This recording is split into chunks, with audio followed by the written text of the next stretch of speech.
This is NYU Next, and tonight we've prepared a special discussion for you on populism around the globe. How do we define it? Why is populism emerging? Does populism mean an end to globalism, which has dominated so much of the past 20 years? My name is Ayenat Mersie, and I'm joined by Simone Somek, Jasmine Ting, and Athyunnath Eleti, who will be talking about their perspectives from Italy, the Philippines, and India. So we'll kick this off with trying to define terms a bit. The word populism has been thrown around a lot, but in very different contexts. And it seems that probably the most basic definition of it is a movement that is against elites, is for the normal people.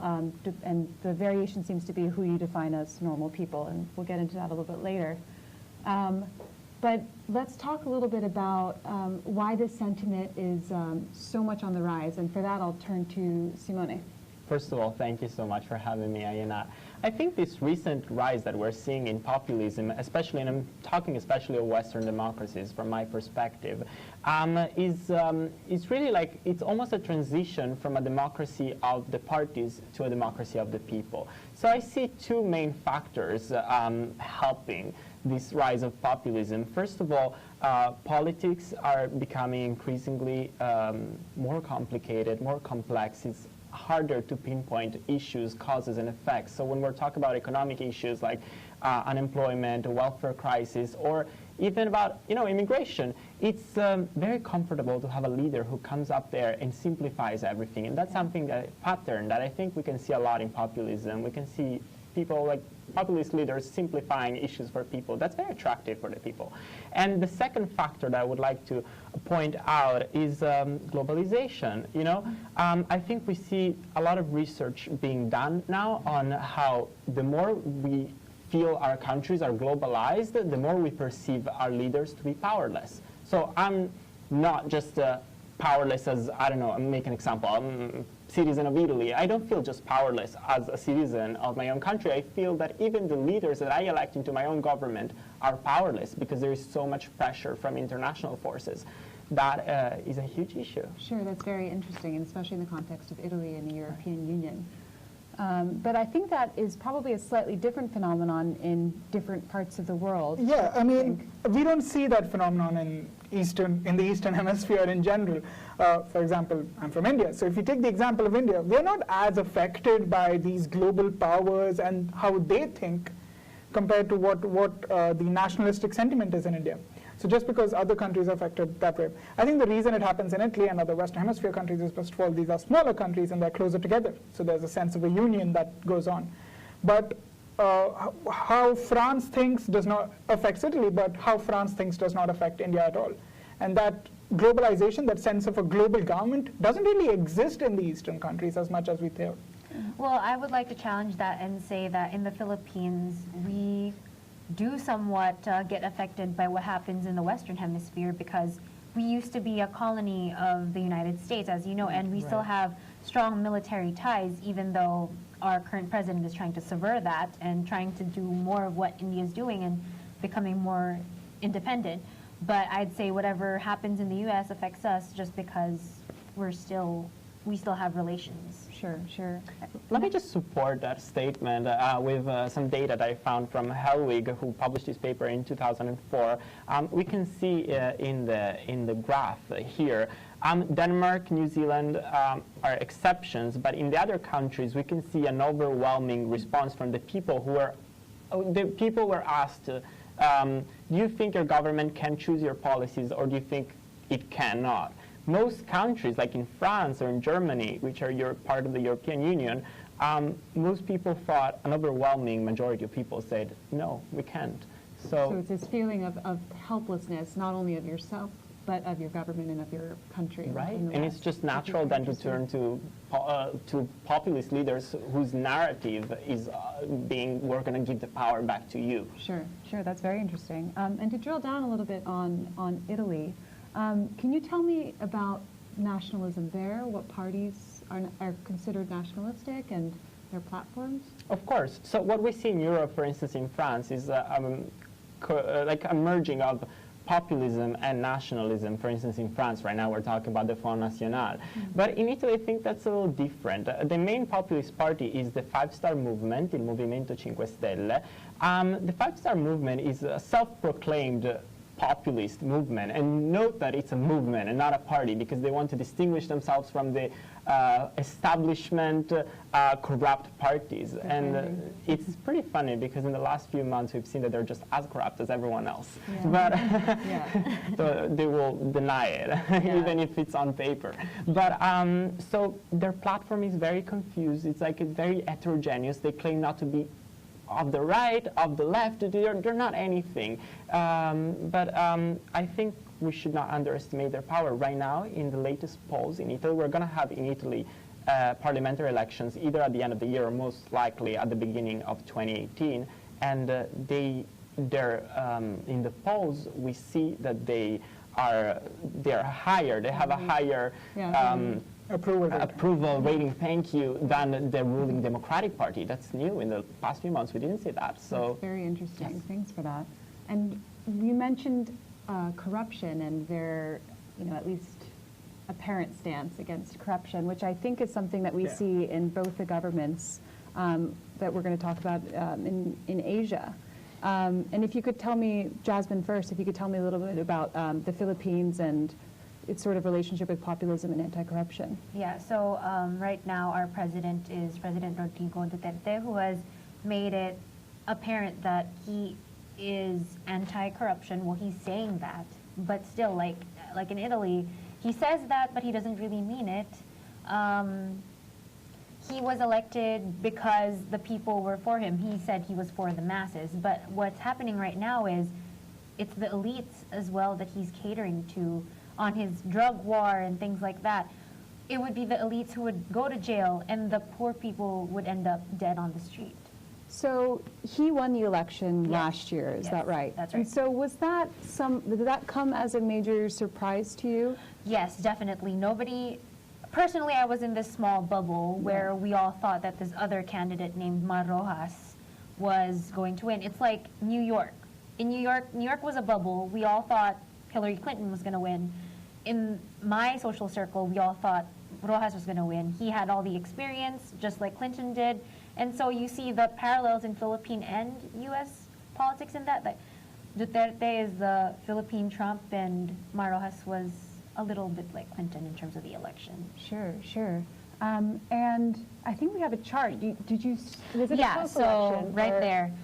You can see that Duterte won by over 5 million votes, which is a huge margin. We were watching this live, and it was just insane. We were watching it and didn't even expect that it would look like this. Yeah, that's very surprising. So can you tell me a little bit about you mentioned a bit, you hinted at it, but the criticism that Duterte has received and why that is? Okay, so currently the criticism is surrounding for his drug war. It's been ongoing, it's been a long haul. The New York Times actually presented like a very horrific, haunting multimedia report on that. People, specifically the people in the slums, are found dead on the street, and usually the assumption is that it's because they're involved with drugs. And another issue right now is the death penalty, which just got approved in Congress. So actually they fired all the congressmen who did not vote for the death penalty. Wow. Yeah, wow. That's what happened. And so this seems like quite a bend towards authoritarianism. It's either you're with us or you're not here anymore. Yeah, and the issue there is people who are backing Duterte aren't listening to reason or logic. It's very anti-intellectual, I could say. Oh, that's interesting. Yeah, so they're not listening to reason. It's just bashing. You can see it on Facebook. The comments are crazy. And I know that's a topic that is near and dear to your heart, too. So if you could talk a little bit about anti-intellectualism. Yeah, anti-intellectualism is a little near and dear to my heart. But no, what I'd really like to concentrate on is the difference between the flavors of anti-intellectualism, as I like to call it, between different countries. So for example, in America, anti-intellectualism basically means that, oh, you're the Harvard elite, you're the Ivy League educated people, how would you know what the common man lives like? you can't make decisions for us. In India, though, it's kind of a different flavor. It's not so much as angst against the elite, it's more of a want to be the elite. And that drive that people have, that we are not against you as much as we want to be you, that's very interesting to me. And speaking of authoritarianism and people getting fired for not voting, I think India is seeing a dynamic political shift. For the first time in decades, we have a government that rules in every sector, in every level. They hold, the BJP, that's the ruling party right now, holds both the Senate and the House equivalents of, Sure. yeah, so. Let's just take a step back, and can you tell us about what is the BJP and the president that was elected a couple of years ago? If you could just give us a bit of background and sort of explain that connection to populism. All right, so Prime Minister, by the way. So the Bharatiya Janata Party is the ruling party of India right now, and our Prime Minister is Narendra Modi. Narendra Modi has the very classic rags to riches story. He was the son of a tea seller, and then he joined elections later in his life. He rose to power very quickly. He was the chief minister of Gujarat for a very long time, for almost a decade, or longer than a decade. And he had a solid resume before he became prime minister. But the key phrase here was that he was competing against the Congress party, which is the second major party. Mm-hmm. And that is run by a dynasty of politicians known as the Gandhis. So Rahul Gandhi's family was basically the family which was seen as the leaders of India, and they had a political dynasty. And Narendra Modi comes up saying, listen, I'm a common man, and I know how to change the country because I'm not like these people. I'm one of you. I'm one of you. Exactly. And that's it. And I think that caters a lot to the definition of populism. Sure. In India, though, it's a little different because our minorities are some of the world's majorities. India has, for example, Muslims are considered a minority in India, but we happen to have the fourth largest population. And this is creating a little bit of complexity with some of the nationalist and sort of religiously loaded language that has come out of the party, right? So the BJP has been accused of, not just accused, I mean, it's proven to have a Hindutva effect, right? Basically, it's Hindu first. And this has been sweeping the nation slowly. I mean, it's not just anti-Muslim, it's also Hindu first that we are watching happen. And this religious flavor to politics is, again, a recent rise. It didn't exist for a long period of time, and now it's coming back. That's very interesting, very interesting. And I want to take a step back for all of us, and so we can consider maybe some broader questions on this, on populism.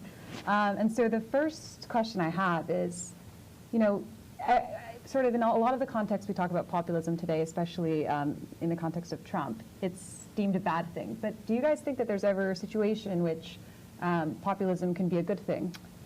I think inherently in itself, I think that populism is a good concept. Mm-hmm. Like theologically, I don't want to go into too deep into that, but I mean, it's anti-elitist, it's anti all these classes, it's sort of socialism in a way.